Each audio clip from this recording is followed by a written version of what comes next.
नमस्कार। आइए सुनाते हैं सुभद्रा कुमारी चौहान की लिखी कहानी तांगे वाला। आपको कहानी यदि पसंद आए तो लाइक करें और चैनल को सब्सक्राइब कर लें।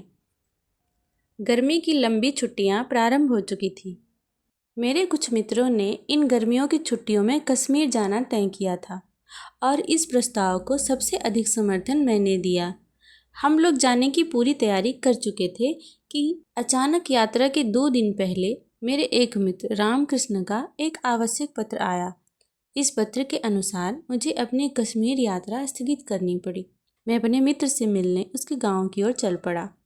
जिस स्टेशन पर उतरना था, गाड़ी वहां दोपहर 1 बजे पहुंची। चिलचिलाती धूप, लू की लपट और कच्ची सड़क की धूल, मेरा गांव तक जाने का साहस ना हुआ। मैंने सोचा शाम को ही जाना ठीक होगा। तांगे वाले कम थे और उतरने वाले और भी कम। तांगे वाले सवारी लेकर चल पड़े। खाली तांगे वाले भी चलने का उपक्रम कर रहे थे कि एक अच्छा सा तांगा घोड़ा देखकर उसे मैंने बुलाया। तांगे वाले ने आकर सलाम किया। मैंने कहा, देखो भाई, मुझे गांव जाना है, पर मैं अभी इस धूप में ना जाऊंगा। शाम को 5 बजे के करीब जाऊंगा। तुम ठहरोगे? हाँ हुजूर, ठहरूंगा। किराया क्या होगा? हुजूर, जो आप खुशी से दे दें। खुशी की बात नहीं है, रेट बदलाओ। 23 मील है ना हुजूर, आप दूसरों से पूछ लीजिए। 5 रुपये पूरे तांगे के होते हैं, फिर चाहे एक सवारी हो या 3। पर मैं तो इतना ना दूंगा। इसीलिए तो मैंने कहा कि आप खुशी से जो दे दीजिए हुजूर। मैं उसे कुछ पैसे देकर वेटिंग रूम में चला गया।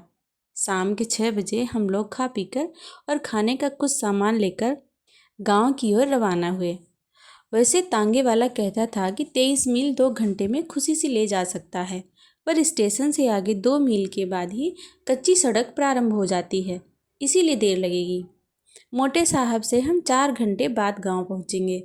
स्टेशन की सीमा पार करते ही किसानों के साफ सुथरे लिपे पुते छोटे छोटे घर और हरे भरे खेत बड़े ही सुहावने जान पड़े।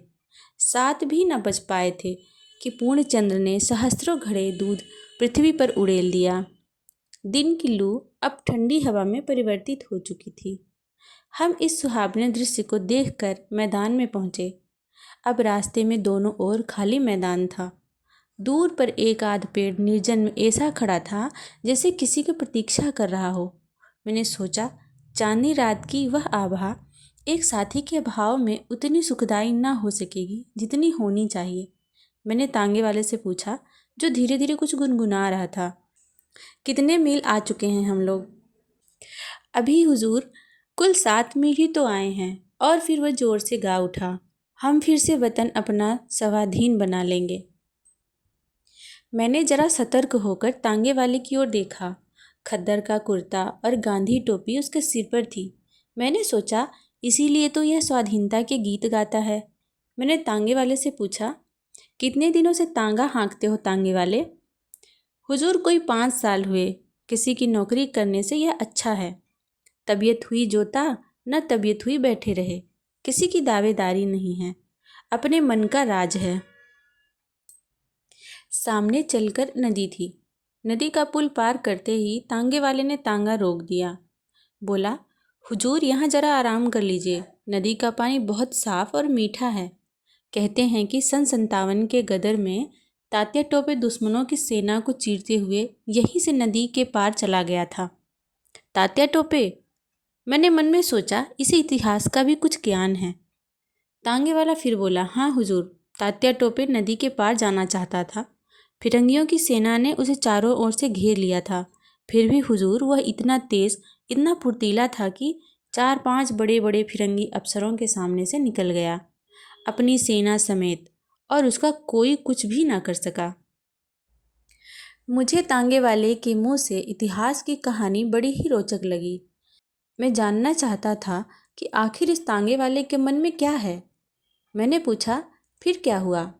और मैं तांगे से उतरकर उसके पीछे पीछे चला। वह बोला, सन 57 के गदर में अगर हिंदुस्तानियों में एका होता तो पांसा ही पलट जाता, पर तकदीर और फूट जो ना कराए सो थोड़ा। मौलवी अहमद शाह और तात्या टोपे सरीखे देशभक्त वीरों को भी हमीर में से धोखेबाज लोगों ने धोखा देकर दुश्मनों के हवाले कर दिया। खून खौल उठता है हुजूर यह बात सोचकर। मैंने पूछा, तुम पढ़े लिखे हो? तांगे वाला उत्साह के साथ बोला, बहुत कम हुजूर, हिंदी अच्छी तरह पढ़ लिख लेता हूँ, अंग्रेजी भी थोड़ी जानता हूँ। पर हुजूर, जब से 57 के गदर का इतिहास पढ़ा और यह जाना कि फिरंगी कैसे आए और कैसे फैल गए सारे हिंदुस्तान में, यह जाना, तब से हुजूर बदले की भावना से रात दिन जलता रहता हूँ। सरकारी नौकरी इसीलिए नहीं की। मेरा बाप डीसी की अर्दली में था, मुझे वह जगह मिल रही थी, मैंने ठोकर मार दी। माँ बाप नाराज़ हो गए तो घर ही छोड़ दिया। तब से यहाँ हूँ, यह तांगा चलाता हूँ, पर तांगे पर भी किसी साले फिरंगी को बैठा कर तांगा ना हाँकूंगा। क्यों? फिरंगी को ना बैठाने की कसम क्यों खा ली है? सारे हिंदुस्तान में गदर के समय इन फिरंगियों ने क्या कम जुल्म किए हैं? गांव के गांव जला दिए, औरतों को बेइज्जत किया, निरपराध लोगों को तोप के मुंह में बांधकर उड़ा दिया।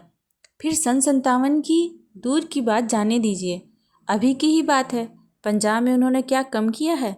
जलियांवाले बाग को कौन भूल जाएगा? घाव ताज़ा है हुजूर, इन फिरंगियों को देखते ही उस पर नमक पड़ जाता है।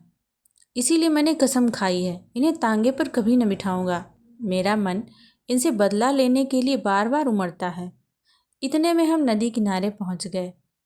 मैं एक चट्टान पर बैठ गया। पास ही एक दूसरी चट्टान पर तांगे वाला खड़ा था।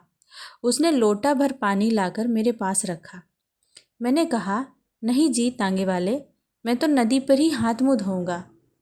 पर हाँ, तुम्हारे विचार तो क्रांतिकारियों जैसे हैं। तुम्हारा नाम क्या है? किसी क्रांतिकारी को जानते हो? मेरा नाम हुजूर रामदास है। किसी क्रांतिकारी को जानता नहीं। नाम सुने हैं, उन लोगों के जीवन चरित्र पढ़े हैं, पर उन लोगों में भी मुखबिर बनने वालों की कमी नहीं हुजूर। नहीं तो उन लोगों ने भी अब तक कुछ कर लिया होता। महात्मा गांधी के सत्याग्रह आंदोलन में भी बहुत दिनों तक शरीक रहा हूँ। 2 बार जेल भी हो आया हूँ हुजूर, पर तबीयत नहीं मानती। मेरे अंदर से तो जैसे कोई पुकार उठता है, गदर। सन 57 का सीन एक बार दोहराया जाए, इस फिरंगियों से कसकर बदला लिया जाए, तभी हमारा और हमारे देश का उद्धार होगा। मैंने कहा, हम निहत्थे कैसे बदला ले सकते हैं रामदास? सन 57 की बात ही और थी, तब हमारे पास हथियार थे, अब तो हम लोग बिल्कुल पंगु कर दिए गए हैं। हुजूर यही तो बात है, तांगे वाला बोला। हमने जबान खोली और हमारे ही भाई बंधु हमें गिरफ्तार करने पहुँचे। हमारे ही में से हमें सज़ा सुनाने वाले आए, हम ही में से हम पर पहरा रखते हैं। अगर यही सब एक मत होकर एक साथ काम करें तो हुजूर हथियार उठाने का भी काम नहीं। हमारा स्वराज हमारी मुट्ठी में जानिए। लेकिन अगर 10 सच्चे जी से काम करने को तैयार रहें तो 20 धोखा देने को तैयार रहेंगे। अगर हिंदुस्तानियों में एका ही होता तो क्या मुट्ठी भर विदेशी हम पर शासन कर सकते? तांगे वाले ने एक दीर्घ सांस ली और हम दोनों उठकर नदी में हाथ मुँह धोने लगे। इसी समय बड़े ही करुण स्वर में किसी के गाने की आवाज़ आई, हम गरीबों का खुदा नींद में सोया होगा, हम गरीबों का। थोड़ी देर बाद जिधर से गाने की आवाज़ आई थी उधर से बिलख बिलख कर रोने की आवाज़ आने लगी। मैं चौंक कर देखने लगा। तांगे वाले ने बतलाया, हुजूर यह एक पगली है, कभी कभी इधर दिख जाती है और अक्सर रात के समय गाती है, कभी रोती है कभी हंसती है। कहते हैं सन 57 के गदर के समय सम्राट बहादुर शाह को जब कैद किया था और उनके शहजादों को मार डाला था, कुछ बेग में कीमती जेवर इत्यादि छीन लेने के बाद दर दर फिरने के लिए छोड़ दी गई थी। यह पगली उन्हीं में से कोई है। फटे कपड़े पर इस गरीबी में भी हुजूर उसकी चाल चितवन बातचीत सब शाही ढंग का है।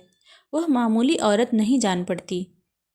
मैंने तांगे वाले से कहा, तुम स्त्री को बुलाओ, मैं उससे बात करूँगा।